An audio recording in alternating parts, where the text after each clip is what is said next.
presence this evening. और आज शाम हम परमेश्वर की उपस्थिति में होकर बहुत आनंदित हैं। So today is the first Sunday of the month. और आज जो है महीने का पहला रविवार है। So my message will be message plus the message for the Lord's table. और जो मेरा संदेश है वो संदेश के साथ साथ प्रभु की मेज के लिए भी संदेश होगा। And we read from the book of Luke chapter 22. और हमने लूका उसके 15 अध्याय और 2 वचन से पढ़ा। 22 verses 14 to 23. और 22 अध्याय उसके 14 से लेकर 23 तक। But then we will just read one verse. It says in the 15th verse, Jesus says this. और देखिए हम एक वचन पढ़ेंगे उसके 15वें अध्याय वचन में यीशु मसीह इस प्रकार से कहते हैं। Then he said to them, Jesus said to his disciples, with fervent desire, I have desired to eat this Passover with you before I suffer. तब उसने का अर्थ है यीशु मसीह ने उन लोगों से कहा, उसने कटोरा लेकर धन्यवाद किया और कहा, इसको लो और आपस में बांट लो, क्योंकि मैं तुमसे कहता हूं कि जब तक परमेश्वर का राज्य नहीं 15 और उसने कहा, मुझे बड़ी लालसा थी कि तुम भोगने से पहले ये फसह तुम्हारे साथ खाओ। Yes, Jesus is telling with fervent desire, I have desired to eat this Passover with you before I suffer. और यीशु मसीह यहाँ कहते हैं कि मुझे बड़ी लालसा थी कि तुम भोगने से पहले ये फसह मैं तुम्हारे साथ में खाऊं। Why was Jesus having so much desire to have this Passover with his disciples? और क्यों यीशु मसीह इतनी बड़ी लालसा रख रहे हैं कि वो अपने चेलों के साथ में इस फसह को खाएं? Come, let us pray. और आइए हम प्रार्थना करें। Father, we thank you for your word. और पिता हम धन्यवाद करते हैं आपके वचन के लिए। Speak to every one of us this evening. और आज शाम हम सब प्रभु आपको खोजते हैं। Whatever you want us to hear, let it be spoken. परमेश्वर आप हमसे बातें करें, जो आप चाहते हैं हो कि हम वही सुने और आप हमसे बातें करें। Amen. In Jesus' name. और यीशु के नाम से मांगते हैं, आमीन। Hallelujah. Praise the Lord. प्रभु की महिमा हो। We know next Thursday will be celebrated as Maundy Thursday. और देखिए आने वाला गुरुवार जो है, अगला गुरुवार जो होगा, हम उसे मॉन्टी थर्सडे के रूप में मनाएंगे। And people will all be gathering in different places and have the Lord's Supper. और हम सब अलग-अलग स्थानों पर इकट्ठा होकर प्रभु की मेज में भागीदार होंगे। And we know we have got this feast from the Jews. और हम इस बात को जानते हैं कि ये जो पर्व है वो यहूदियों से हमें प्राप्त हुआ है। So the Passover feast of the Jews for 2025 actually starts coming Saturday. That is Saturday evening, 6 p.m. they started.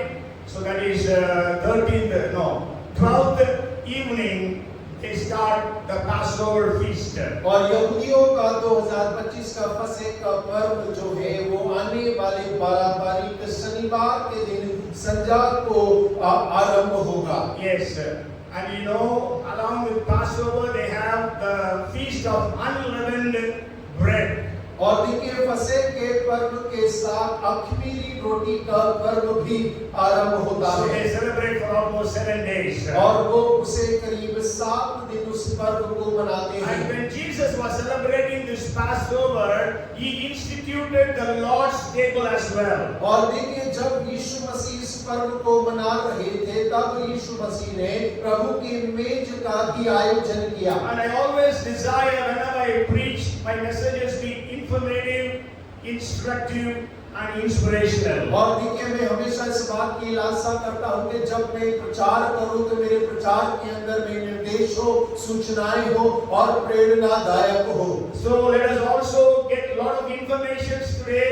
और हो कि हम बहुत सारी जानकारियों को आज प्राप्त करने पाएं। Let us also be inspired to participate in the bread and the cup in the right way और हो के हम सही रीति से परमेश्वर की मेज में भाग लेने के लिए प्रेरित भी होने पाए। And also let us receive instructions how to have the Lord's table. और उसके साथ साथ किस प्रकार से प्रभु की मेज में हमें शामिल होना चाहिए, उसके निर्देशों को भी हम प्राप्त करने पाए। So some questions for you as well. और उसके साथ साथ आपके लिए भी कुछ प्रश्न हैं। When was the first Passover celebrated? और सबसे पहले फसह का पर्व कब मनाया गया?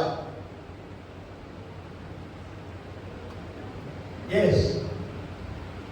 When was the first Passover celebrated? और सबसे पहले फसह का पर्व कब मनाया गया था?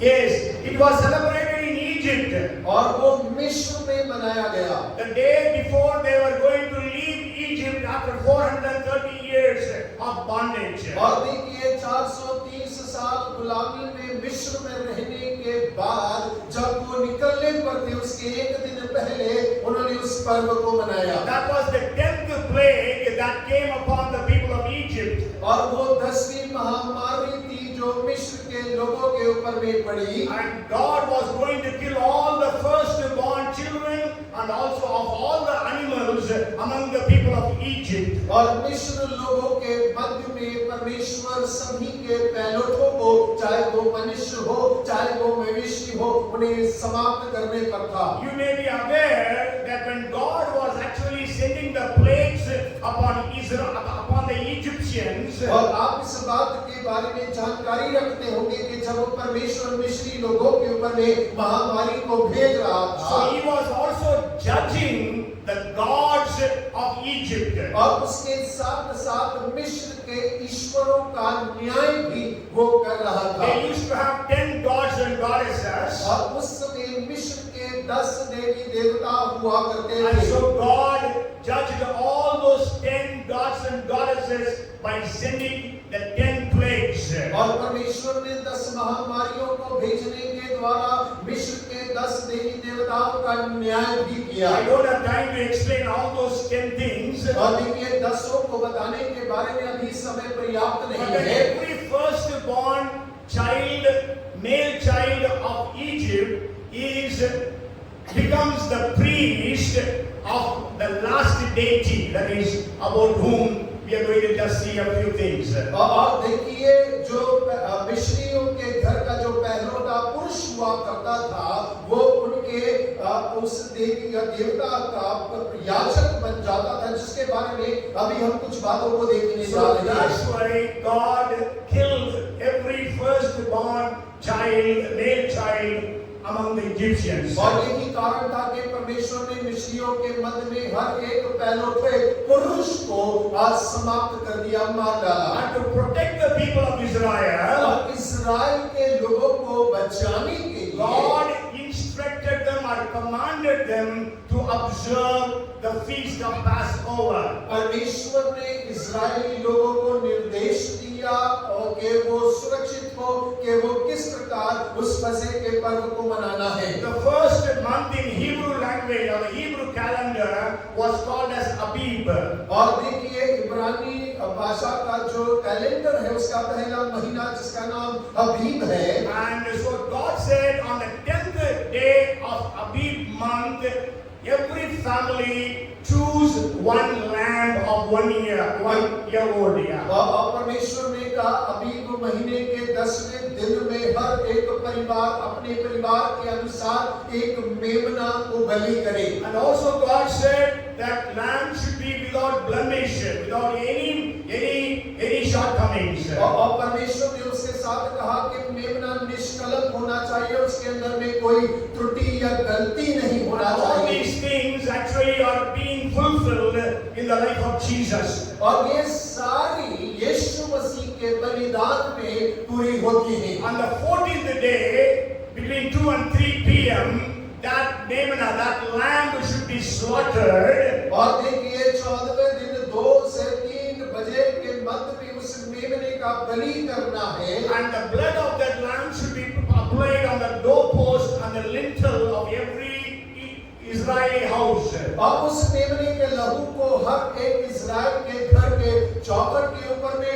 और दरवाजों में लगाना है। And then they have to roast that lamb. और उसके बाद में उस मेमने को उन्हें भूनना है। And then they have to have the Passover feast or the dinner or the celebration. और उसके बाद में उस फसह का भोज या पर्व उन्हें वहां पर मनाना है। And God said, when you are going to observe that feast, परमेश्वर ने कहा जब आप इस पर्व को मनाते हैं, everybody must be ready. They must be well dressed. They must put on the shoes and they must be ready to leave Egypt. और परमेश्वर ने कहा कि जब आप इस पर्व को मनाएंगे तो आपको बिल्कुल तैयार जूते पहनकर तैयार होकर दौड़ने की तैयारी के हिसाब से इस भोजन को करना है। And God told them to do three things. That is, one is that Passover lamb. और देखिए परमेश्वर ने 3 कार्य को करने के लिए कहा, उसमें से एक फसह का पर्व था, The मेमना, और मेमना था। and the second one was bitter herbs. और उसके साथ साथ कड़वे हरे साग पात। Yes, because their 430 years of slavery was so bitter, so to represent that, God told them to take bitter herbs. और देखिए 430 साल की कड़वी जो गुलामी थी, परमेश्वर ने उसे स्मरण रखने के लिए उन्हें कहा कि तुम्हें कड़वा साग पात के साथ खाने की जरूरत Then है। God told them to have unleavened bread. और उसके साथ में अखमीरी रोटी। Okay, so these 3 things God instructed them to participate that night. और परमेश्वर ने इन 3 चीजों को करने के लिए उस रात्रि में उन्हें निर्देश दिए। So the first time they celebrated in Egypt, और सबसे पहले उन्होंने मिस्र में इस पर्व को मनाया। and then we know they were all delivered from Egyptian bondage. और हम सब जानते हैं कि उसके पश्चात वे सभी मिस्र की गुलामी से आजाद हो The गए। second Passover was celebrated in the wilderness, और दूसरा फसह का पर्व जो था वो मरुभूमि में मनाया and गया। that is written in the 9th chapter of Numbers. और वो गिनती के 9वें अध्याय में लिखा गया है। Okay, the first Passover is written in the book of Exodus chapter 12 and 13. और निर्गमन 12 और 13 में पहले फसह के पर्व का जिक्र किया गया है। Second Passover was in the wilderness. और दूसरा जो फसह का पर्व है वो मरुभूमि में मनाया And गया। the first Passover in the promised land is written in the 5th chapter of Joshua. और यहोशू के 5वीं पुस्तक के अंदर पहला फसह का पर्व जो वायदे की भूमि पर मनाया गया उसका वर्णन किया गया है। And then when the temple was built, और उसके पश्चात जब मंदिर का निर्माण किया so गया, this feast of Passover became a public feast. और ये फसह का पर्व जो है वो सामाजिक पर्व के रूप में हो गया। Every family should take a lamb chosen by them and take it to the temple.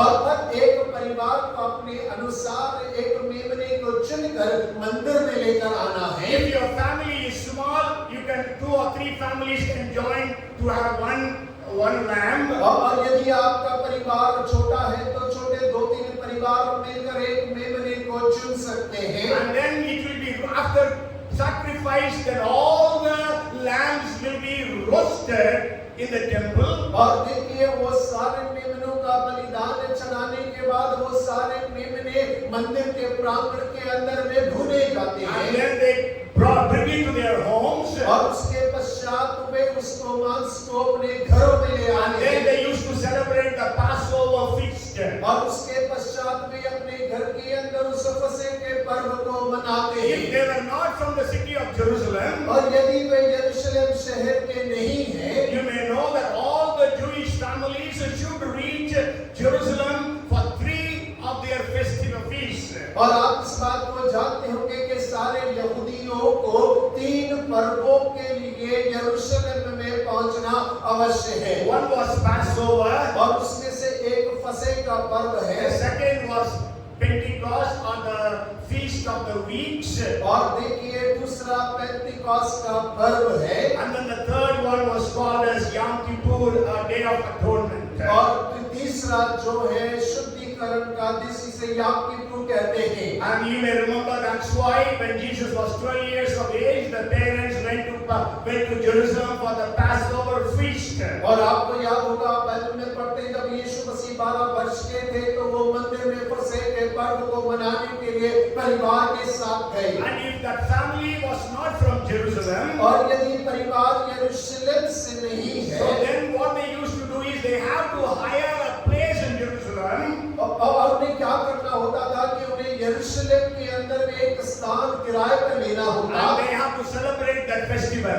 और वो वहां पर उस फसह के पर्व को मनाते। And none of the lamb, the meat can be carried over the next day. No, you cannot keep it for the next morning. अब देखिए उस पर्व का जो मांस है आप उसे अगले दिन के लिए बचा कर नहीं रख सकते। So that's why if one family is not sufficient, have 2 or 3 families. और इसीलिए एक परिवार के लिए पर्याप्त नहीं है तो 2-3 परिवार मिलकर उसको बनाते हैं। And the greatest Passover feast were conducted during the days of King Hezekiah and King Josiah. और देखिए हिजकिय्याह राजा और जोशिया राजा के समय में सबसे बड़ा फसह का पर्व मनाया You गया। can go home and read 2 Chronicles chapter 30 and chapter 35. और आप दूसरा इतिहास 30 उसके 35 को घर जाकर आप पढ़ सकते And हैं। after returning from captivity, they had a Passover feast which is written in Ezra 6th chapter. और एस्रा उसके 6वें अध्याय में लिखा है कि गुलामी से लौटने के पश्चात उन्होंने फसह के पर्व का मनाया। As years went on, as days went on, they began to add many things. It means that the Jews began to add many more things unto the Passover feast. और देखिए जैसे साल गुजरने लगे, महीने दिन गुजरने लगे, यहूदी लोग जो है उस फसह के पर्व के अंदर और कई बातों को जोड़ते चले गए। Today, during every Passover feast, the Jews have at least 15 steps to celebrate this feast. और आज हर एक यहूदी को अगर फसह के पर्व को मनाना है तो उस फसह के पर्व मनाने में करीब 15 चीजें हैं जिसे उन्हें करना अवश्य है। Today I'm not going to share all those things. और लेकिन आज मैं उन सारी बातों को आपसे साझा नहीं करूंगा। But when we study the last Passover of Jesus Christ our Lord, और लेकिन जब हम अपने प्रभु यीशु मसीह के फसह के पर्व के बारे में अध्ययन करते हैं, the last Passover was celebrated. We can read about it in Matthew 26, Mark 14, Luke 22, and John 13. और देखिए जो अंतिम फसह का पर्व है जिसे हम Matthew 26. मत्ती 26 के अंदर में पढ़ सकते हैं, मरकुस 14 में पढ़ सकते हैं, लूका 22 में और यूहन्ना 11 में पढ़ सकते हैं और यूहन्ना 13 में पढ़ सकते हैं। Okay, so we are going to now going into the message. और अब मैं सीधा संदेश में चलता हूँ। And as I told you, why we say that Jesus lived for 33.5 years? Anybody knows how we calculate that? और क्यों हम कहते हैं कि यीशु मसीह ने केवल 3.5 साल ही सेवकाई को किया? कोई बता सकता है कि And also कैसे? he lived 33.5 years. Why we say that? और 33.5 साल ही वो जिए थे, किस प्रकार हम उसको गिनते हैं या आंकते हैं? Anybody knows? कोई Anybody बता knows सकते about हैं? it? Why we say 33.5? We don't say 34 years. और क्यों 33.5 साल कहते हैं, 34 साल क्यों नहीं कहते? Okay, we know when Jesus was 30 years of age, he was baptized. और हम इस बात को जानते हैं कि जब यीशु 30 वर्ष के थे, उन्होंने बपतिस्मा लिया। Okay, and after that we can read that Jesus participated or observed 4 times the Passover feast. और उसके पश्चात हम इस बात का अध्ययन करते हैं कि यीशु मसीह ने 4 बार फसह के पर्व में भाग लिया। The first Passover Jesus participated is written in the 2nd chapter of John. और देखिए यूहन्ना उसके 2 अध्याय में उस बात का जिक्र है कि यीशु मसीह पहले फसह के पर्व में भाग ले रहा That है। was the time Jesus went and cleansed the temple.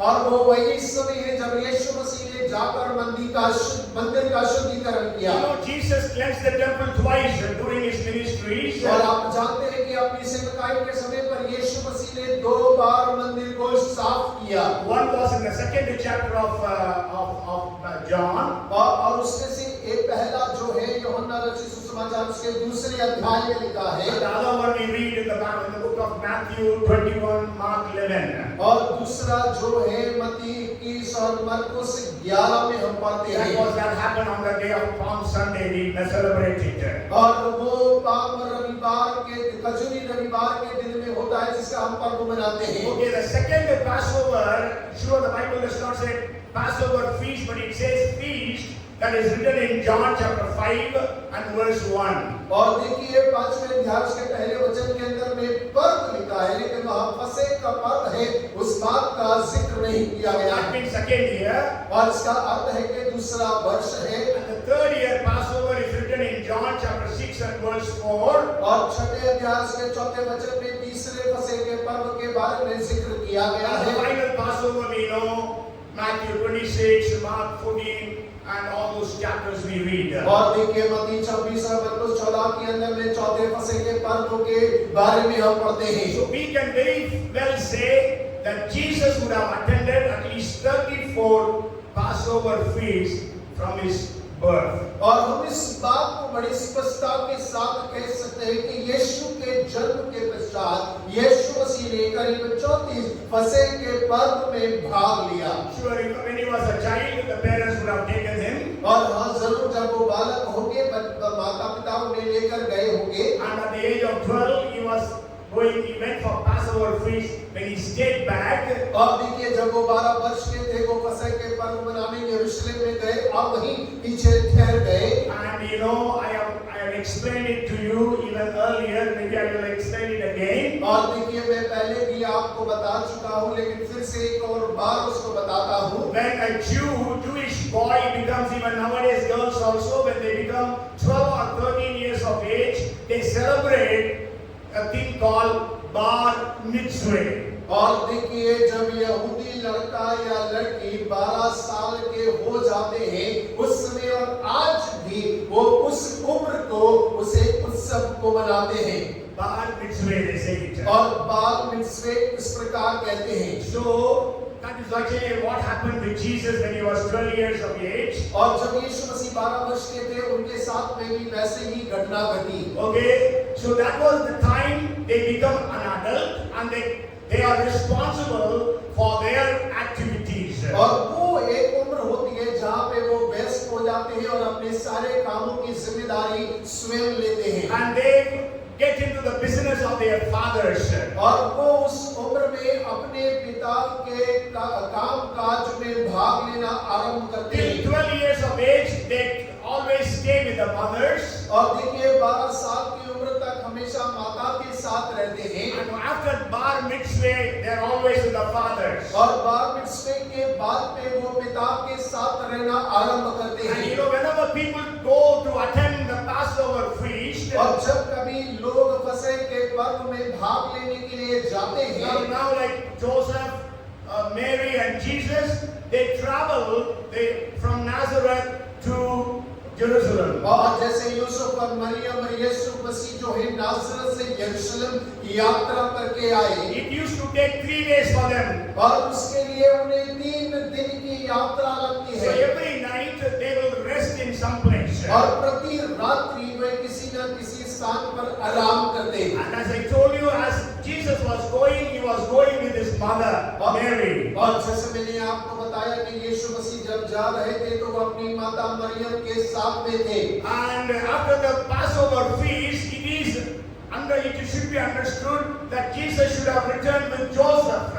और देखिए फसह के पर्व मनाने के पश्चात इस बात को समझना चाहिए कि यीशु को यूसुफ के साथ होकर लौटना था। Okay, so that's why they misunderstand it. And then the men and the women, they all travel differently. Women all will travel together, and men all will travel together. और देखिए यही वजह हुई कि उनके वो गलत समझ गए क्योंकि उस दिनों में महिलाएं एक झुंड में यात्रा करते थे और पुरुष दूसरे झुंड में यात्रा करते Means थे। the entire village of Nazareth, all the women will go together. और देखिए नासरत के गांव की सारी महिलाएं एक साथ एक झुंड में यात्रा करती All थी the men will travel together. और सारे पुरुष मिलकर एक अलग झुंड में जाया करते At थे 12 years of age or 13 years of age, once this bar mitzvah takes place, then the sons follow the business of the fathers. और देखिए जब 13 वर्ष के अंदर में बार मिtzवे का पर्व मनाने के बाद में लड़का अपने पिता के कार्यभार में हाथ बढ़ाता है Okay, so that's why, so Joseph thought Jesus is Mary, Mary thought Jesus is Joseph. और यूसुफ ने सोचा यीशु मसीह मरियम के साथ में होगा मरियम ने सोचा यीशु यूसुफ के साथ में होगा So they traveled one day, and when they stayed that day in the camp, और देखिए उन्होंने एक दिन की यात्रा करी और रात में जब वो लोग तब एक जगह आराम कर रहे थे then they found out that Jesus was not there. और तब उन्हें पता चला कि यीशु मसीह तो उसके साथ में नहीं है So they began to search for Jesus, और वो यीशु मसीह की खोज करने लगे and then they came back to Jerusalem. और उसके बाद में वो लौटकर यरूशलेम पहुंचे They would have searched all over Jerusalem, और हो सकता है कि पूरे यरूशलेम में उन्होंने खोज किया होगा and they came to the temple. और उसके बाद जब वे मंदिर में आते Then हैं they saw Jesus was explaining the scriptures to the scholars. और उसके बाद उन्होंने देखा कि यीशु मसीह तो लोगों के साथ में परमेश्वर के वचन को बांट रहा Then है Mary said, "Son, don't you worry that we are so much concerned about you. और मरियम ने कहा बेटा क्या तुम्हें नहीं पता कि हम तुम्हारी कितनी चिंता कर रहे हैं What did Jesus say? और यीशु मसीह का उत्तर क्या था Don't you know that I have to be involved in my Father's business?" और यीशु का उत्तर था क्या तुम्हें नहीं पता कि मुझे अपने पिता के कार्य में संलग्न होना है Who was his father? और उसका पिता कौन था Heavenly Father.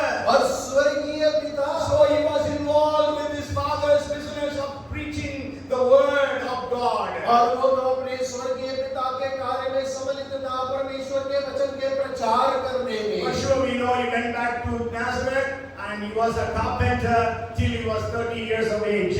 और हम इस बात को जानते हैं कि उसके बाद में उसने अपने माता पिता के साथ में नासरत में यात्रा की और 30 साल की उम्र तक जब तक बपतिस्मा न लिया उनके अधीन रहा So now the message is, so now you know the disciples came and asked Jesus, Lord, where shall we prepare the Passover feast for us? और देखिए यीशु के चेलों ने आकर यीशु से पूछा हे प्रभु तू कहाँ चाहता है कि हम तेरे लिए फसह का पर्व तैयार करें Because they have to have a place. They don't know. Jesus did not have a house in the city of Jerusalem. और क्योंकि यीशु मसीह का यरूशलेम शहर के अंदर में कोई घर नहीं था और उन्हें फसह के पर्व के लिए एक घर की आवश्यकता है So Jesus told them, you go to the place, there will be a man who will be carrying a pitcher of water.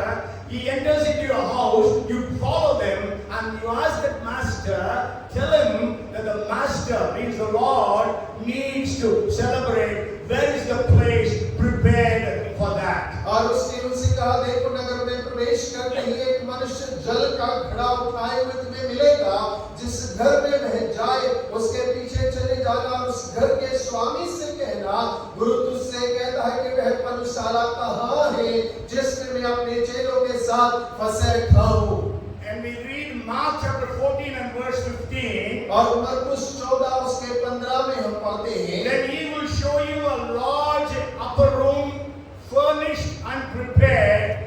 There, make ready for us. और वह तुम्हें एक ऊपरी कोठरी जो सजी सजाई होगी वो तुम्हें दिखलाएगा और वहां पर तुम मेरे लिए फसह तैयार So they करना went and prepared for the Passover feast in that upper room. और वो लोग गए और उस ऊपरी कोठरी में उन्होंने उस फसह के पर्व को तैयार किया And for your information, and this house actually belonged to John Mark. और आपकी सूचना के लिए घर जो है यूहन्ना मरकुस का था Okay, the man who wrote the Gospel of Mark. और वो व्यक्ति जिसने मरकुस की सुसमाचार को लिखा है Maybe God, Jesus would have performed some miracle for that family. और हो सकता है कि परमेश्वर मसीह ने उस परिवार के लिए कोई चमत्कार किया होगा So Mark's father would have told Jesus, Jesus, whenever you want my house, it is open for you. और हो सकता है कि मरकुस के पिता ने यीशु से कहा होगा, जब कभी तुझे मेरे घर की आवश्यकता हो,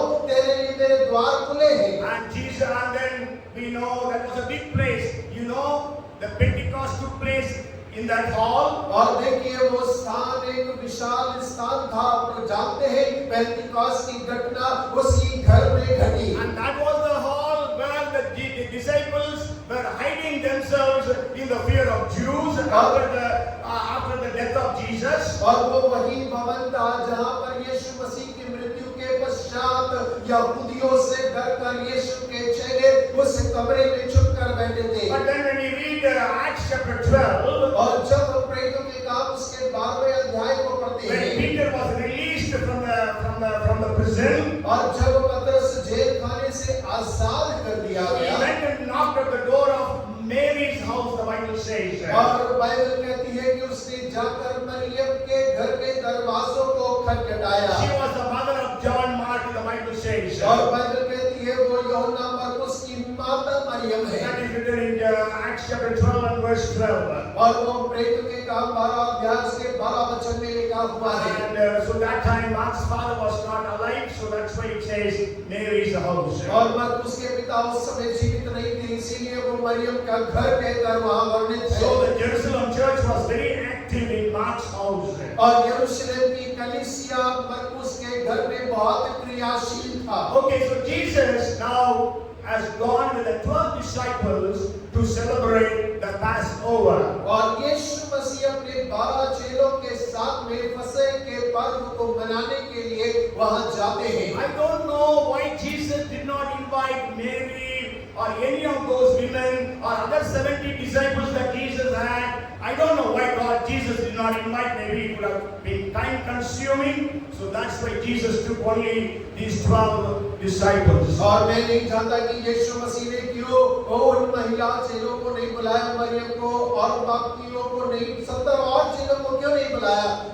Only invited the 12 disciples. Maybe that would be optimistic for the purpose for which they are gathered. और इसीलिए हो सकता है कि यीशु मसीह ने केवल 12 चेलों को बुलाया क्योंकि वो ही लोग कार्य के लिए उपयोगी होंगे।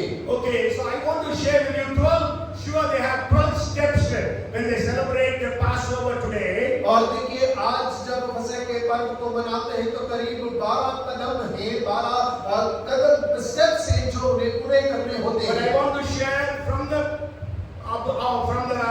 from the feast of Passover by Jesus. I want to share with you 5 things. और देखिए यीशु मसीह ने जो फसह का पर्व मनाया उस घटना से मैं करीब 5 बिंदुओं को आपको बांटना चाहता So हूँ। whenever people used to have the Passover feast, और जब कभी लोग फसह का पर्व मनाना चाहते they will हैं have roasted meat, the lamb.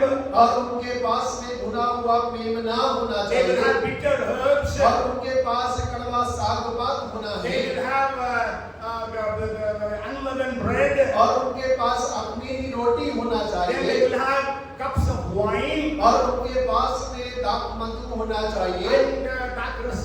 दाखरस होना And चाहिए। then they will have many other things. These days they have many other things. और देखिए इनके साथ में और भी कई सारी चीजें उनका उपलब्ध होना अवश्य है। We will just study something so that we will learn how to celebrate the Lord's table today. और देखिए हम इसमें से अध्ययन करेंगे ताकि इस बात को समझें कि प्रभु की मेज में हमें किस प्रकार से सम्मिलित होना And चाहिए। when a family gathers for the Passover feast, और जब परिवार फसह के पर्व को मनाने के लिए इकट्ठा होता many है, of us we know the very famous painting by Leonardo da Vinci, the Last Supper's painting. We all know about it. और देखिए हम सब लियोनार्डो विंची की वो सबसे प्रसिद्ध तस्वीर आखिरी भोज को बहुत अच्छे से जानते हैं। But then that was not the way they sat and ate the Lord's Supper. लेकिन जैसा तस्वीर में दिखाया गया है इस प्रकार से वो लोगों ने प्रभु भोज में बैठकर भाग नहीं लिया।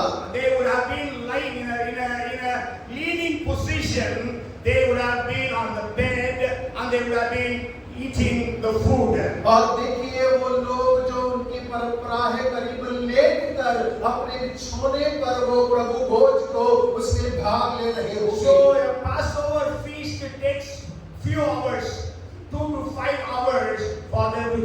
it. और फसह के पर्व को पूरा करने के लिए 2 से 5 घंटे का समय लगता है। They used to have different things during that time. और उस फसह पर्व के अंदर में कई अलग-अलग क्रियाओं को वो करते हैं। But then Jesus maybe might have at least had 2 hours of the Passover feast. और लेकिन हो सकता है कि यीशु मसीह ने उस पर्व को मनाने के लिए करीब 2 घंटे का समय लिया हो। So that when they gather in the house where they have prepared the Passover feast, और जहाँ उन्होंने फसह के पर्व को खाने के लिए तैयार किया था, उस घर में जब वे इकट्ठा हुए, the first thing that they used to do is they will bless the meal, the entire food. They will bless it. The head of the family, the father of the family will bless the food. और सबसे पहला काम जो घर का मुखिया है, घर का पिता है, वो पूरे घर को, पूरे भोजन को आशीष करता है। He will bless everyone in the family. और वो परिवार के हर एक जन को आशीष देता है। Many times it will be a joint family event. और कई बार जब एक सह परिवार मिलकर कोई कार्यक्रम को करता So है, there will be many people in every feast. और हर परिवार उस हर पर्व के अंदर में बहुत सारे लोग इकट्ठा होते हैं। So the head of the family, the maybe Dada today we can say Dada, okay, Pardada can also be there, grandfather or great grandfather. So he will bless everyone in the family. और आज के परिप्रेक्ष्य में कहा जाए तो वो दादा हो सकते हैं या परदादा हो सकते हैं कि वो हर एक परिवार के सदस्य को आशीष देते हैं। I have already told you that you know why the Jews are performing so well in every field. और मैं पहले भी आपको इस बात को बता चुका हूँ कि क्यों यहूदी लोग हर क्षेत्र में हमेशा बेहतरीन कार्य करते हैं। Since the inception of the Nobel Prize, और देखिए नोबेल प्राइज के बारे में अगर हम बात करें, since it has been introduced, और जैसे वो चीजों को प्रकट करते हैं, और जब से वो शुरू हुआ है, till now about 900 plus Nobel Prizes have been distributed. और करीब 900 से ज्यादा नोबेल प्राइज का वितरण हो चुका है। In fact, 270 prizes have gone to the Jews. और उसमें से 900 में से 270 पुरस्कार तो यहूदियों को ही गए हैं। Almost 30% the Jews have got. और देखिए करीब 30% यहूदियों को पुरस्कृत किया गया है। How and why? और कैसे और क्यों? Because the fathers bless every child of their family. और क्योंकि पिता अपने घर के हर एक संतान को आशीष They देता will है। say, God bless you, make you the head and keep you above. और वो कहते हैं कि परमेश्वर तुझे आशीष करे, परमेश्वर तुझे सर बनाए, तुझे ऊंचा रखे। God bless the works of your hands. और परमेश्वर तेरे हाथ के कार्य को आशीष करे। He will not take loans, but he will give loans. और तू कर्ज लेगा नहीं, लेकिन कर्ज देगा। They used to bless their children. That's why they're all excelling in whatever they do. और देखिए वो अपने बच्चों को इस प्रकार आशीषें देते हैं, यही कारण है कि वो जो करते हैं उसमें सबसे बेहतर होते हैं। So when they bless the food, और जब वे भोजन को आशीष दे देते हैं, they pronounce 4 promises upon the people. और वो लोगों के ऊपर में 4 वायदों की घोषणा करते हैं। Let us read that. It is found in the book of Exodus, chapter 6 and verses 6 and 7. और निर्गमन 6 अध्याय उसके 6 और 7 में उसका वर्णन किया गया है। Therefore, say to the children of Israel, I am the Lord. I will bring you out from under the burdens of the Egyptians. I will rescue you from their bondage. I will redeem you with an outstretched arm and with great judgments. I will take you as my people, and I will be your God. Then you shall know that I am the Lord your God, who brings you out from under the burdens of the Egyptians. इस कारण तू इस्राएलियों से कहे, मैं यहोवा हूँ, और तुमको मिस्रियों के बोझ के नीचे से निकालूंगा और उनके दासत्व से तुमको छुड़ाऊंगा और अपनी भुजा बढ़ाकर और भारी दंड देकर तुम्हें छुड़ा दूंगा और मैं तुमको अपनी प्रजा बनाने के लिए अपना लूंगा और मैं तुम्हारा परमेश्वर ठहरूंगा और तुम जान लोगे कि मैं तुम्हारा परमेश्वर यहोवा हूँ। Go home and read this promise to your family. और जाकर आप अपने परिवार के लिए वायदे को पढ़िएगा 4 blessings. और 4 आशीषें। The first blessing is और सबसे पहली आशीष God है is telling, I will bring you out from under the burdens of the Egyptians. और पहली आशीष परमेश्वर कहता है कि मैं तुम्हें मिस्र के बोझ के नीचे से निकाल लाऊंगा। Hallelujah. Hallelujah. So God is delivering every one of us from the bondages of Satan. और परमेश्वर हम में से हर एक को शैतान के बंधन से निकाल रहा है। What is Passover feast for you and me? और आपके और मेरे लिए फसह के पर्व के महीने क्या है? Jesus is delivering us from the burdens of Satan. और यीशु मसीह आपको और मुझको शैतान के बोझ से आजाद कर रहा है। That is what we read in Luke chapter 4 verses 18 and 19. और वही हम लूका 4, 18 और 19 में पढ़ते हैं। Where Jesus read from the book of Isaiah. और यीशु मसीह ने यशायाह की पुस्तक से पढ़ा। And Jesus read about himself. और यीशु मसीह ने अपने बारे में पढ़ा। The Lord has anointed me to preach the gospel to the poor.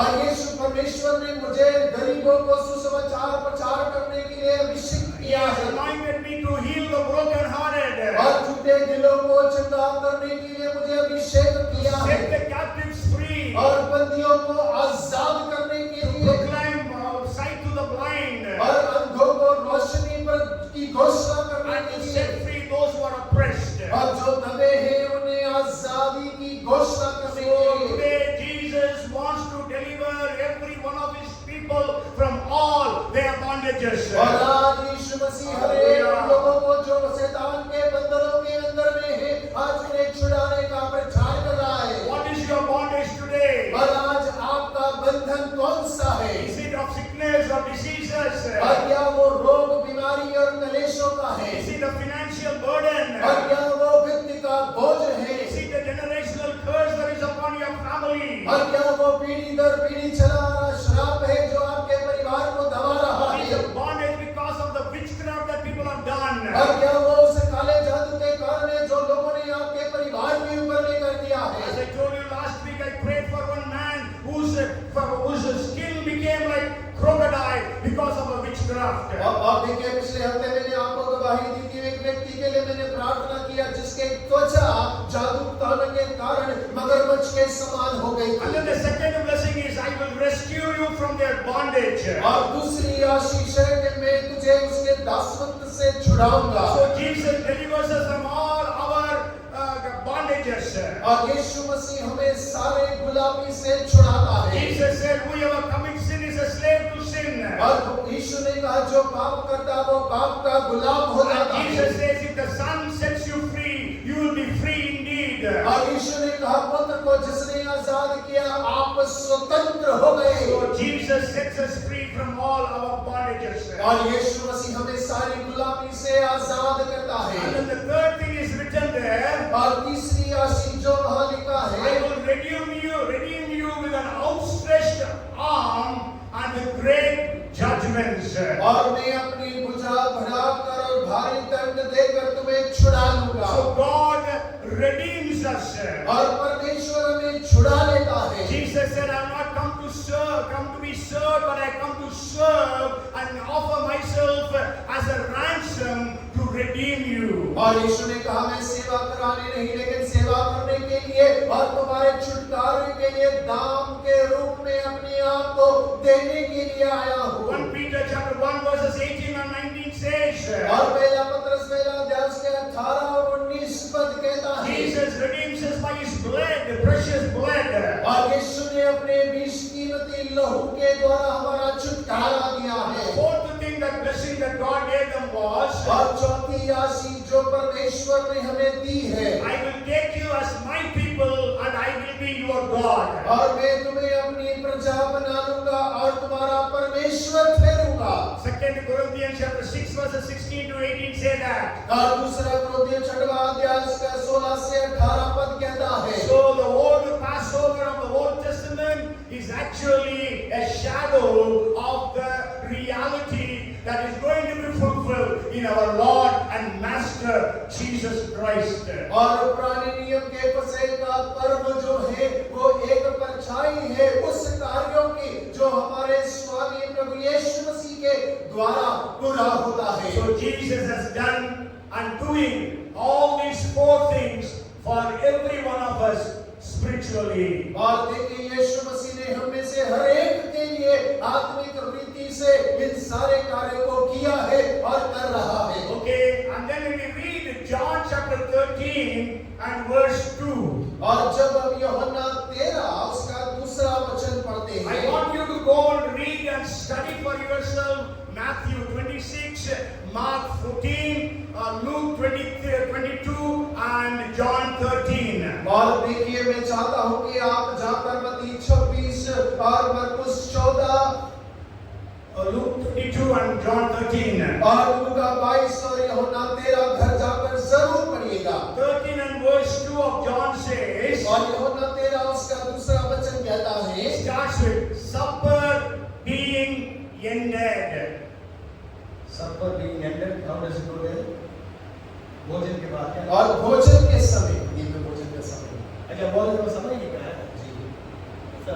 Okay, yeah, no problem. Actually, they have many courses of dinner that night. और देखिए उस रात्रि भोजन के कई प्रकार समय थे वहाँ। You know, it's like a big feast. You know, when you go to a big hotel, you have starter, you have soup, you have starters, then main course, then dessert. Like that, there are many courses in a Passover feast. और देखिए फसह के पर्व में बहुत सारे व्यंजन हुआ करते थे, इसी प्रकार जैसे किसी बड़े भोज में हम जाते हैं और कई प्रकार के व्यंजन हमें वहाँ मिलते हैं। Okay, so first part of the भोजन of the supper is ended. और भोज का पहला भाग जब समाप्त हो गया, Okay, the Father blesses and then they eat something from here and there, whatever is prepared there. और देखिए पिता ने आशीष कर दिया, पूरे भोजन को थोड़ा इधर उधर से खाया और वो समाप्त हो गया। And 13th chapter and the second verse of John says, और यूहन्ना 13 अध्याय उसका दूसरा वचन इस प्रकार से कहता है, supper being ended. और भोजन समाप्त होने के पश्चात, Then fourth verse it says, और चौथे वचन में लिखा है, it is saying about Jesus. Jesus rose from supper and laid aside his garments, took a towel and girded himself. और यीशु भोजन पर से उठकर अपने ऊपरी कपड़े उतार कर और अंगरखा लेकर अपनी कमर में बांधता है। Okay, after the first course of the Passover meal, और फसह के पर्व का पहला व्यंजन समाप्त होने के बाद में the second step that they used to have is, और देखिए दूसरा कदम जो वो किया करते थे, दूसरा कार्य, they used to wash their hands. और वो एक दूसरे के हाथ में धोया करते थे, एक दूसरे के हाथ में, और वो हाथ धोया करते थे। Yes, it is called as ritual washing. और वो धोने की परंपरा कहलाती थी। Okay, in Hebrew it's called urkats. Okay, yeah. So what usually happens? और होता क्या था, Whenever they finish the first meal, और जब वो पहला भोजन समाप्त कर दे, they rise from their supper, और वो अपने भोजन के स्थान से खड़े they होते go and wash their hands. और वो हाथ धोते, They used to get up from the dinner and go and wash their hands. और वो भोजन से उठकर जाते और अपने हाथों को धोते थे। So when Jesus rose up, the disciples would have thought maybe Jesus is going to wash his hands. और देखिए यीशु मसीह जब उस समय पर खड़े होते हैं तो चेलों ने इस प्रकार सोचा होगा कि यीशु मसीह भोजन के बाद हाथ धोने के लिए जा रहा है। And if there is a rich family, और यदि कोई धनी परिवार है, so nobody gets up from the dinner, और कोई भोजन से खड़ा नहीं होता था, so there is a slave or a servant who brings water in a basin and makes everyone to wash their hands. और उनका कोई दास या दासी एक तसला और पानी लेकर आता और हर एक के हाथ उसी के स्थान पर धुलाता था। And the slave used to have a cloth around him. और जो गुलाम होता था वो अपनी कमर में एक कपड़ा बांध कर रखता। So all these guests or the family members, after washing their hands, they used to wipe on the towel or whatever he has worn on his dress. और लोग जो परिवार के हैं या मेहमान जो है हाथ धोने के बाद उसकी कमर से बंधा हुआ कपड़े से अपने हाथ पोंछते थे। Okay, Jesus rose up. और यीशु मसीह खड़ा हुआ। Maybe the disciples, if you read Luke chapter 22 and verse 24, और यदि आप लूका 22 उसके 24 को पढ़ेंगे तो go home and read till 27, but we will just read verse 24. और आप 27 तक घर जाकर पढ़िएगा, लेकिन हम केवल 24 वचन पढ़ेंगे। Now there was also a dispute among them as to which of them should be considered the greatest. और उनमें यह वाद विवाद भी हुआ कि उनमें से कौन बड़ा समझा जाता है। Yes, maybe they were disputing among themselves. और हो सकता है कि उनके मध्य में कोई वाद विवाद होगा। I am big, और मैं बड़ा हूँ, so I will not wash hands. और तो मैं हाथ जाकर नहीं धोऊंगा। Means I will not take the basin around to make people wash their hands. और अर्थ है कि मैं वो तसला पानी लेकर दूसरों के हाथ नहीं धुलाऊंगा। Because I am great. और क्योंकि मैं तुम सब में बड़ा हूँ। So there was a dispute among the disciples. और हो सकता है कि चेलों के मध्य में कोई वाद विवाद हो रहा हो। Nobody was willing to wash the one another's hands. और कोई वहाँ एक दूसरे के हाथों को धुलाने के लिए राजी नहीं हो रहा होता। What happened? और क्या हुआ? Their master, और वहाँ स्वामी, the creator of the universe, और पूरे ब्रह्मांड का रचनाकार, he rose up from the dinner. और वो अपने भोजन से उठता है। He laid aside his garment. और उसने अपने ऊपरी कपड़ों को उतार दिया। And then he took a vessel of basin of water. और उसने उस पानी के तसले को उठा लिया। And he took a towel also with him. और उसने अपनी कमर में एक कपड़ा भी बांध लिया। If you read the scriptures, you can understand when they take the entire Passover feast, none of them will remove their dress. और देखिए, यदि आप इसे बड़े ध्यान से पढ़ेंगे तो आप इस बात को समझ पाएंगे कि उनमें से किसी ने भी अपने वस्त्र, ऊपर के वस्त्र नहीं उतारे। But then Jesus laid aside his garment. और लेकिन यीशु मसीह ने अपने ऊपर के वस्त्र उतार कर एक और रख दिए। What does it mean? और इसका अर्थ क्या है? We know Philippians chapter 2 verses 6, 7, 8 and all we read.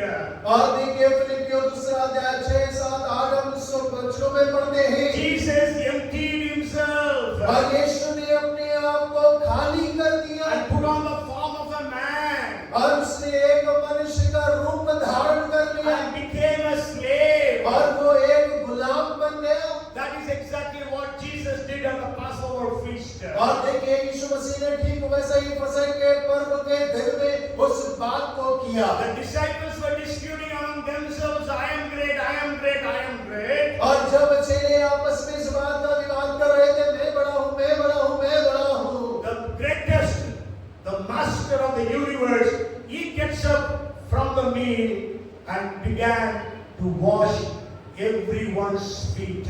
और देखिए उन सबसे बड़ा इस पृथ्वी का इस रचना का रचनाकार खड़ा होता है और अपने चेलों के पांव को धोता है। Hallelujah. Hallelujah. And also he taught them who is the greatest. और उसके साथ साथ उसने इस बात को भी सिखाया कि कौन बड़ा होगा। Okay. Jesus said, whoever wants to be greatest among you, become a servant. और यीशु मसीह ने कहा, जो तुम्हें बड़ा होना चाहे वो सबका दास हो जाए। So Jesus washed everyone's feet. और यीशु मसीह ने उनमें से हर एक के पांव धोए।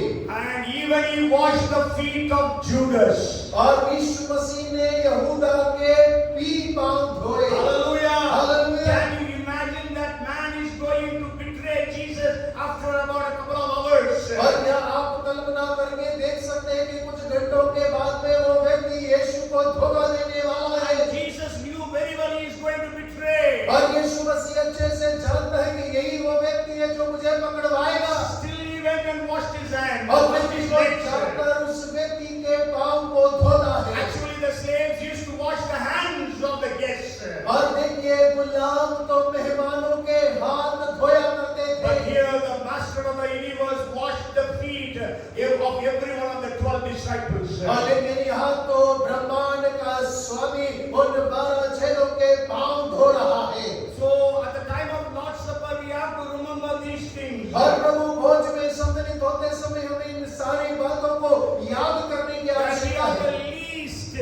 और हम सब सबसे छोटे हैं। Even as John the Baptist says, he must increase, I must decrease. और जैसे यूहन्ना बपतिस्मादाता कहता है, वो बढ़ता जाए, मैं घटता चला जाऊं।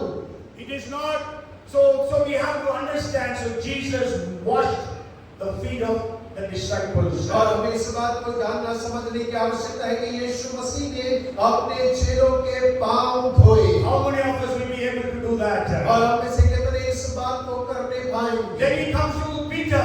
और जब पतरस के पास आता है, Peter said, no, you cannot wash my feet. और पतरस ने कहा, प्रभु तू मेरे पांव न धो पाएगा। What did Jesus say? और यीशु ने क्या कहा? In the 8th verse of the 13th chapter, और 13वें अध्याय के 8वें वचन में यीशु ने कहा, if I do not wash you, you have no part with me.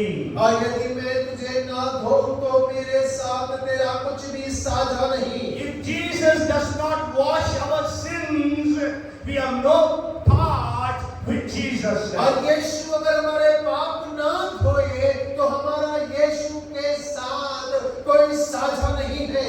So have you been washed by the blood of Jesus? और तो फिर क्या आप यीशु के लहू के द्वारा धोए गए हैं? If you have not washed with the blood of Jesus, you have no part with Jesus. You may have a Christian name, you may have born in a Christian family, you may have Dada Pardada as Christians, but no connection you have with Jesus. और यदि आपके पाप यीशु के लहू से नहीं धोए गए हैं तो आपका कोई भाग यीशु के साथ नहीं है। भले ही आप मसीह नाम रखते हो, भले ही आप मसीह परिवार से हो, आपके दादा परदादा मसीह परिवार से आते हो, लेकिन परमेश्वर के साथ आपका कोई भाग नहीं Maybe होगा। you're a billionaire or a millionaire, means all non-Christians, they have no part with Jesus. और भले ही आप करोड़पति लखपति क्यों न हो, वो अन्य जाति लोग उनका यीशु के साथ उसके राज्य में कोई भाग नहीं है। In Matthew chapter 7 verse 21 to 23, और मत्ती 7:21 से 23 में Jesus says, I do not know you, you workers of iniquity, get away from me. 23 verse. और देखिए 7:23 में यीशु मसीह ने कहा, मैंने तुमको कभी नहीं जाना, हे कुकर्म करने वालों मेरे पास से चले जाओ। And even in Matthew chapter 25 verses 11 and 12, और देखिए मत्ती 25 उसके 11 और 12 में भी Jesus told the 5 virgins, I do not know you. और देखिए यीशु 5 कुंवारियों को कहता है, मैं तुम्हें जानता तक नहीं। So, do we have a relationship with Jesus today? और क्या आज हमारा यीशु के साथ में कोई संबंध या रिश्ता है? Are you cleansed by the blood of Jesus? और क्या आप यीशु के लहू से धोए गए हैं? Earlier, we used to sing a song in English during baptism. और देखिए पहले बपतिस्मा के समय में अंग्रेजी में एक गीत गाया जाता था। Are you washed in the blood, in the soul cleansing blood of the Lamb? This was the song we used to sing earlier. और उन दिनों बपतिस्मा के गीत समय में गीत गाया जाता था, क्या तुम यीशु के लहू से शुद्ध किए गए हो? So the first step was blessing and delivering the people.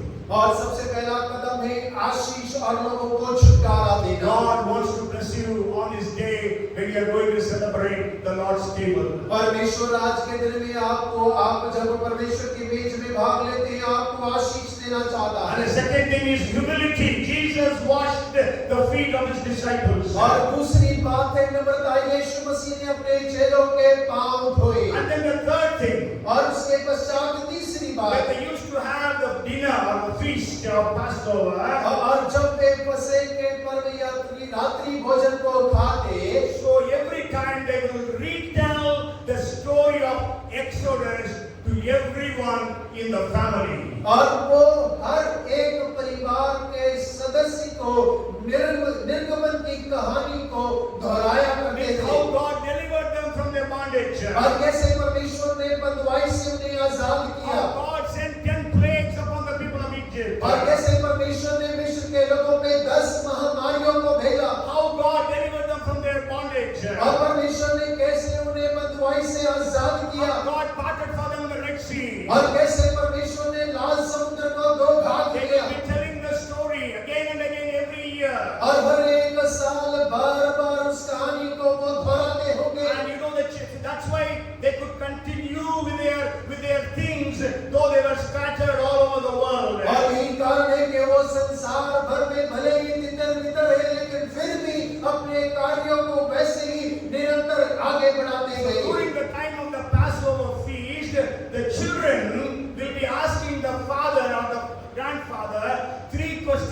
और देखिए फसह के पर्व के समय पर बच्चे अपने पिता से या अपने दादा से 3 प्रश्नों को करते हैं। You go home and read those verses. और आप घर जाकर उन वचनों को जरूर पढ़िएगा। When we read Exodus chapter 12 verses 26 and 27. और निर्गमन 12, 26 और 27 को जब हम पढ़ते He हैं, will just read the 26th verse, and it shall be when your children say to you, what do you mean by this service?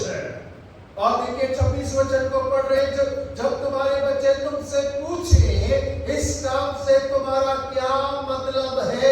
Okay, काम लिखा है ना इस सेवा से, that you shall say is the Passover sacrifice of the Lord.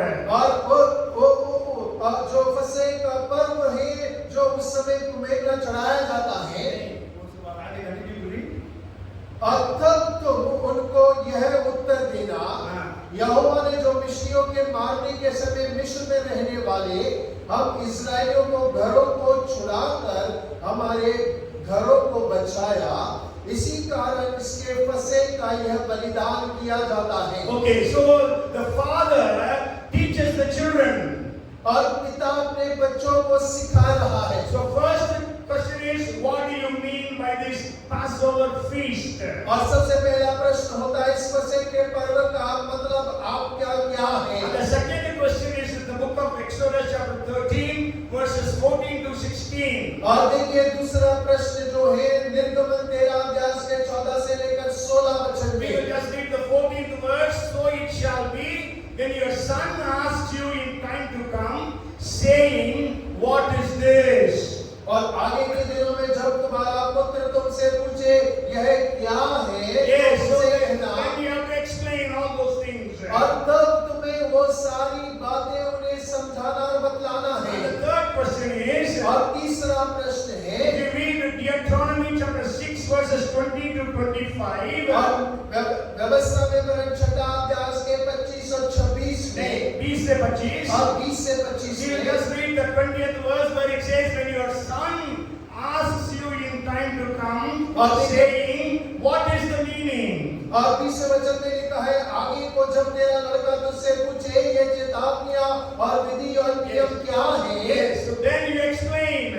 और तब तू उन्हें समझाना। So the first is they will bless the meal and bless everyone. और सबसे पहला वो भोजन को आशीष करेंगे, सारे लोगों को आशीष करेंगे। The second one they will have ritual washing. और दूसरा उससे परंपरा को धोने के कार्य को करेंगे। And then the third one is retelling the story of their deliverance or exodus. और तीसरा वो उस छुटकारे की निर्गमन की कहानी को दोबारा से बतलाएंगे। But here the master Jesus did not tell about the Passover story. और यहाँ पर स्वामी फसह के पर्व की कहानी को नहीं दोहरा But he was telling about his own sufferings that he is going to suffer. और देखिए वो अपने उस पीड़ा के बारे में बता रहा है जिस पीड़ा से वो गुजरने पर है। He was telling about the story how one of them is going to betray. और वो कहानी को बता रहा है कि कैसे उनमें से एक उसे पकड़वाएगा।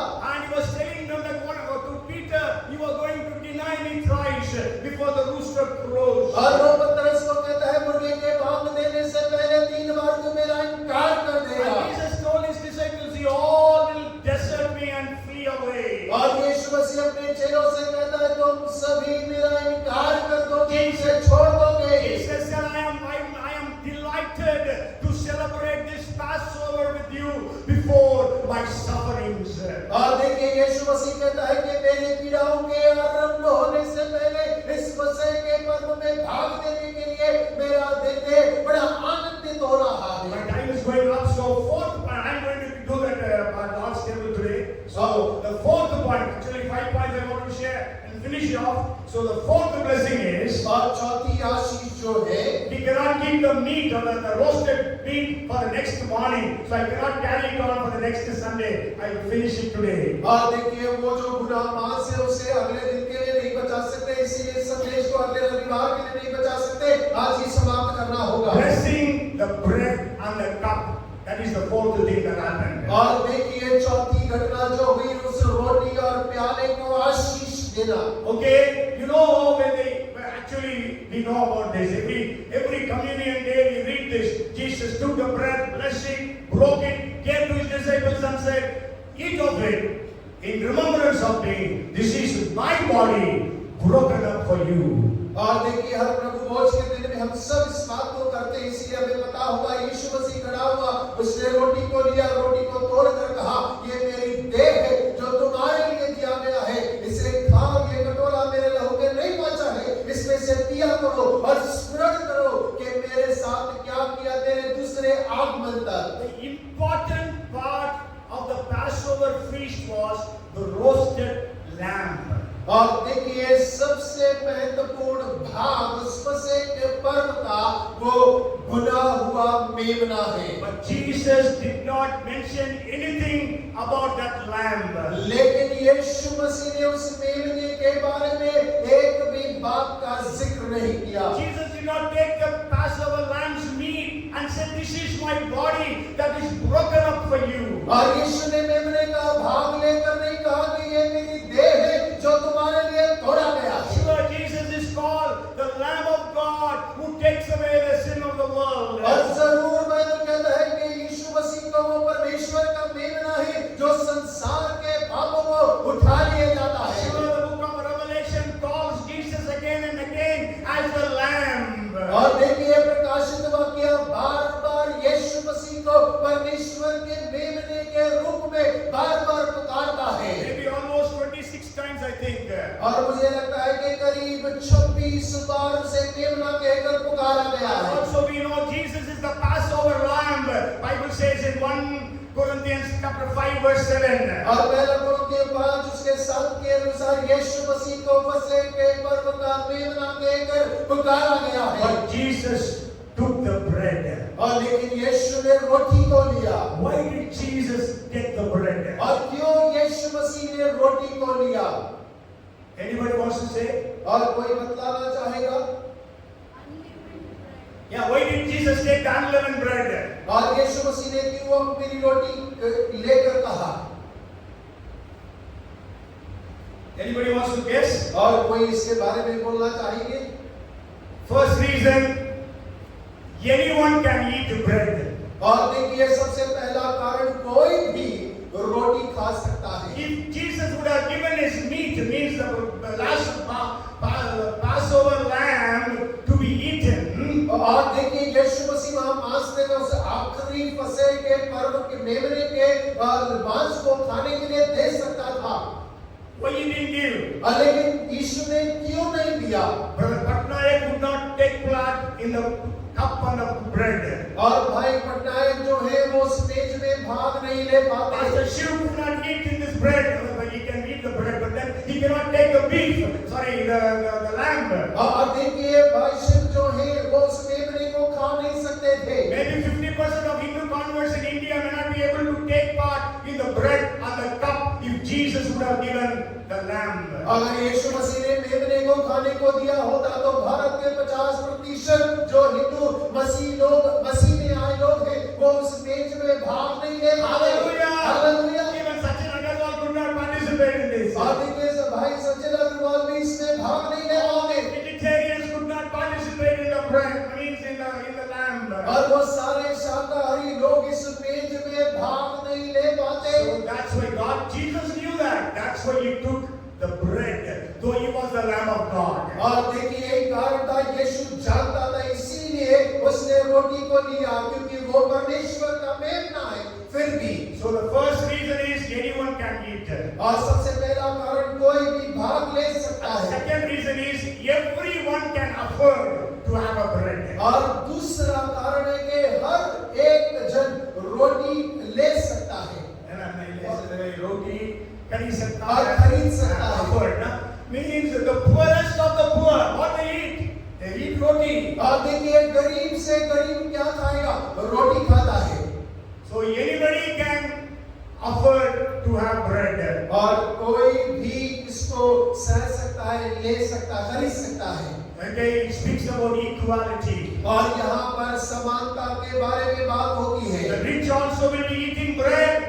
The poor also will be eating the same bread. और देखिए धनी भी रोटी खा रहे हैं, गरीब भी वही रोटी से खा रहे हैं। No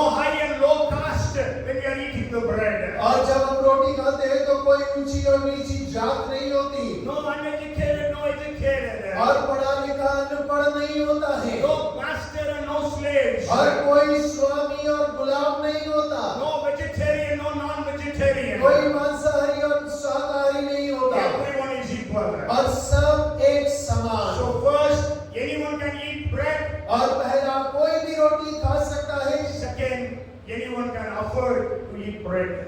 और दूसरा है कि कोई भी अफोर्ड कर सकता है रोटी खाना। Even the poorest churches can afford for bread. और देखिए गरीब से गरीब कलीसिया रोटी का वितरण कर सकता And है। the third thing, why did Jesus take the unleavened bread? और देखिए यीशु ने क्यों वो खमीरी रोटी को लिया। Leaven speaks, when we study the scriptures, we understand leaven speaks about sin. और देखिए खमीर के बारे में वचन कहता है, पाप के बारे में बताता है। So 1 Corinthians, you go home and read chapter 5 verses 6 to 8. और पहला कुरिन्थी 5वां अध्याय 6 से 8 घर जाकर आप So पढ़िएगा। that means there should be no sin in our lives when we are participating in the bread and the cup. और जब हम परमेश्वर की मेज में भाग लेते हैं तो हमारे जीवन के अंदर में कोई पाप नहीं होना So that's चाहिए। why Paul says, examine yourselves when you are taking part in the bread and the cup. और इसीलिए पौलुस ने कहा कि जब आप इसमें भागीदार होते हैं तो अपने आप को जांच लो। Okay, otherwise that's why some of you are weak, some of you are sick, and some have died. और यही कारण है कि तुम में से कुछ बीमार है, कुछ कमजोर है और कई तो मर गए हैं। Why did Jesus take the bread? और क्यों यीशु ने रोटी को लिया? The fourth reason, और चौथा कारण, you know, Jesus' body also went through the same sufferings as wheat goes through. और देखिए जिस प्रकार पीड़ा से गेहूं गुजरता है, उसी पीड़ा से यीशु की देह भी होकर गुजरी। The wheat has to be ground. और गेहूं को जमीन पर गिरना ही है। No, wheat has to be ground means पीसना है, आटा और जो गेहूं है उसे तो पीसना ही है आटा बनाना। और आटा बनना Then you है have to knead the flour. और उस आटे को गूंदना है And then it is thrown into, put into the fire, either oven or the stove. और देखिए उस गूंदे हुए आटे के पश्चात में उसे आग में या तवे में या ओवन में आग से गुजरना है। So Jesus went through these experiences. That's why Jesus took the bread. और देखिए यीशु मसीह इन अनुभवों से गुजरता है, इसीलिए उसने उस रोटी को लिया। And he said, "This is my body, और यीशु ने कहा ये मेरी देह है broken for you." और तुम्हारे लिए तोड़ा गया And है। also Jesus blessed the wine. और यीशु ने उस दाखरस को भी आशीष किया। Maybe we will read, you know, when the Jews used to gather for Passover feast, they used to have 4 cups of wine or grape juice. और देखिए जब वो लोग फसह का पर्व मनाते हैं यहूदी लोग तो 4 प्याले उस दाखरस के रखते हैं। Okay? Because earlier they used to have the blood of the lamb, but now there is no blood of the lamb, no need of the blood of the lamb to be applied on the doorpost. और पहले वो मेमने के लहू को अपनी चौखट पे लगाने के लिए रखते थे, लेकिन अब मेमने का लहू नहीं है चौखट पे लगाने के लिए। So Jesus tasted at least 2 cups, we can read. और हम दो चीजों को पढ़ सकते हैं कि यीशु ने 2 प्यालों को चखा होगा। If you read 22, Luke chapter 22 and verse 17, और यदि आप लूका 22 उसका 17 वचन को पढ़ेंगे, then it says, then he took the cup and gave thanks and said, "Take this and divide it among yourselves." और उसने कटोरा लेकर धन्यवाद किया और कहा इसको लो और आपस में बांट लो। Yes, and then we read the 20th verse. और उसके बाद जब हम 20वें वचन में पढ़ते हैं, Likewise, he also took the cup after supper, saying, "This cup is the new covenant in my blood, which is shed for you." इसी रीति से उसने भोजन के बाद कटोरा यह कहते हुए दिया, यह कटोरा मेरे लहू में जो तुम्हारे लिए बहाया जाता है, नहीं वाचा है। They usually used to have 4 cups. और वो 4 प्याले लिया कटोरा लिया करते थे। If the family is small, they will have 4 cups. और यदि परिवार छोटा है तो वो 4 कटोरे लेते। And then if the family is very big, और यदि परिवार बहुत बड़ा है, there will be many sets of 4 cups. और वो बड़े 4 कटोरों का सेट लिया करते और बहुत सारे। Yeah. So actually every cup has got a meaning, but I don't have time to really explain all those things. First cup, second cup, third cup, and the fourth cup. When they used to drink also. और देखिए चारों प्यालों का एक एक मायना है, लेकिन समय नहीं है, इस कारण हम उसको बता नहीं पा रहे। Okay. First cup is called as cup of sanctification. और पहला कटोरा जो है वो शुद्धिकरण का कटोरा है। Second cup was called as cup of freedom. और दूसरा कटोरा जो आजादी का कटोरा Third कहलाता one है। is called cup of redemption. और तीसरा जो है कटोरा छुटकारे का कटोरा। And the fourth one was called as cup of victory. और चौथा जो है जय का कटोरा। But Jesus took maybe 3 cups only. और लेकिन यीशु ने केवल 3 कटोरों को लिया। Because he says that you know, if you read 22 and verse 18. और यदि आप 22 उसका 18 पढ़ेंगे तो For I say to you, I will not drink of this of the fruit of this wine until the kingdom of God comes. और वहाँ यीशु ने कहा कि परमेश्वर का राज्य ना आए तब तक मैं दाख का रस अब से कभी ना पीऊंगा। In another verse in the Mark's Gospel, he says, I will drink with you in heaven, he says. और देखिए मरकुस के अगर आप पढ़ेंगे तो वो लिखा है कि मैं स्वर्ग में तुम्हारे साथ उस कटोरे को लूंगा। After Jesus blessing the bread and making it as his body, और जब यीशु रोटी को आशीष कर अपनी देह के रूप में बतलाता है, and then he takes the cup and blesses the cup and gives to his disciples and says, this is my blood of new covenant which is shed for you. और यीशु मसीह कटोरा लेकर उसे आशीष कर देता है और कहता है कि ये मेरे लहू में नई वाचा का कटोरा तुम्हारे लिए बहाया जाता है। And so they took that cup as well. और वो कटोरा भी वो लेता है। The next cup Jesus did not take. और देखिए अगला कटोरा यीशु ने नहीं उठाया, But Jesus had another cup to take. और लेकिन यीशु मसीह के पास एक और कटोरा था लेने के लिए। We know when he went to the Garden of Gethsemane, और हम जानते हैं कि जब वो गतसमनी के बाग में गया, he prayed to the Father. और उसने पिता से प्रार्थना किया। If you read 26th chapter of Matthew and verse 39. अब यदि मत्ती 26 उसके 39 को पढ़े, Oh my Father, if it is possible, let this cup pass from me. Nevertheless, not as I will, but as you will. हे मेरे पिता, यदि हो सके तो यह कटोरा मुझसे टल जाए, तो अभी जैसा मैं चाहता हूँ वैसा नहीं, परंतु जैसा तू चाहता है वैसा ही हो। And 42nd verse he says. और 42वें वचन में वो कहता है, Again, a second time he went away and prayed, saying, Oh my Father, if this cup cannot pass away from me unless I drink it, your will be done. और फिर उसने दूसरी बार जाकर ये प्रार्थना करी, हे मेरे पिता, यदि यह मेरा पिए बिना नहीं हट सकता तो तेरी इच्छा पूरी हो। Jesus drank from the cup of sufferings, shame, pains and death. और यीशु मसीह ने उस पीड़ाओं के कटोरे में से पिया जिसमें दर्द, शर्म और पीड़ाएं भरी थी। And then the last thing, और अंतिम बात, okay, if you read Matthew chapter 26 and verse 30, और यदि आप मत्ती 26 उसके 30 वचन को पढ़ें, and when they had sung a hymn, they went out to the Mount of Olives. वे फिर भजन गाकर जैतून पहाड़ पर गए। Okay, usually whenever they have the Passover feast, they used to sing the Hallel songs. और देखिए जब कभी वे फसह का पर्व मनाते थे तब वे भजन गाते थे। Hallel, the Hallel songs means it is 113 to 118. These 6 songs are called as Hallel songs. और देखिए हालेल भजन यानी कि 113 से लेकर 118 करीब 6 भजन वो गाया करते थे। Jesus knew how he is going to suffer. और यीशु मसीह इस बात को जानता था कि वो कैसी पीड़ाओं से गुजरेगा, How they will spit upon him. और किस प्रकार लोग उसके ऊपर में थूकेंगे, How he will be flogged. और कैसे उसे मारा जाएगा, How he will be put a crown of thorns. और किस प्रकार उसके सर में कांटों का मुकुट पहनाया How he will जाएगा, be crucified. और कैसे उसे क्रूस पर चढ़ाया He will be जाएगा, hanging on the cross for 6 hours. और 6 घंटे क्रूस पर उसे टंगा रहना होगा।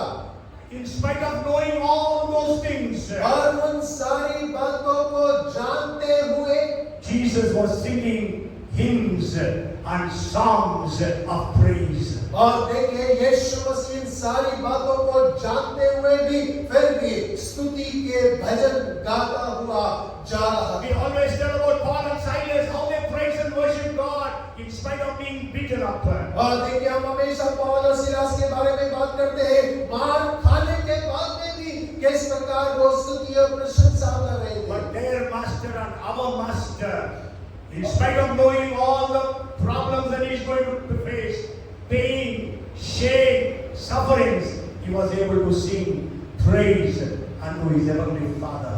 और देखिए उनका स्वामी और हमारा स्वामी इन सारी बातों को जानते हुए कि किस प्रकार वो पीड़ाओं से, दर्द से, शर्म से, मार से होकर गुजरेगा, लेकिन फिर भी अपने स्वर्गीय पिता का भजन गा रहा है, स्तुति कर रहा है। Hallelujah! Hallelujah, Hallelujah! Hallelujah. That's why after the Lord's Supper we all sing worship songs. और देखिए यही कारण है कि जब हम प्रभु भोज में सम्मिलित हो जाते हैं, उसके बाद हम परमेश्वर की स्तुति के भजन गाते हैं। Amen. Praise the Lord. परमेश्वर की महिमा So हो। may God bless us with His word. और वो के परमेश्वर हमें इस वचन से आशीष Let they. us be inspired to participate in the bread and the cup in a right way. और वो के ये परमेश्वर का वचन हमें प्रेरित करे कि हम परमेश्वर के मेज में सही रीति से भाग लेने पाए। See, only the disciples, 12 disciples of Jesus, took part in the first communion. और देखिए केवल क्यों 12 चेले ही पहले प्रभु भोज में सम्मिलित होने So पाए। you must be a disciple to participate in the bread and the cup. और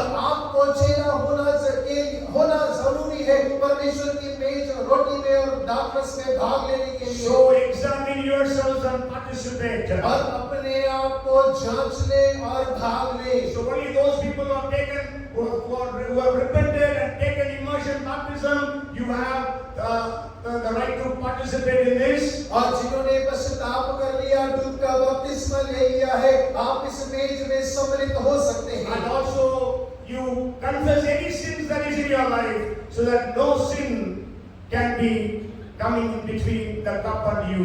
और देखिए यदि आपके मन के हृदय जीवन के अंदर कोई पाप है, आप उसका भी अंगीकार कर रहे हो, उसे मानकर छोड़ दे, ताकि वो पाप आपके और परमेश्वर के मेज के मध्य में ना आने पाए। So God blesses as we participate in the bread and the cup. और जैसे हम परमेश्वर की रोटी और कटोरे में भाग लेते हैं, परमेश्वर हमें आशीष करे।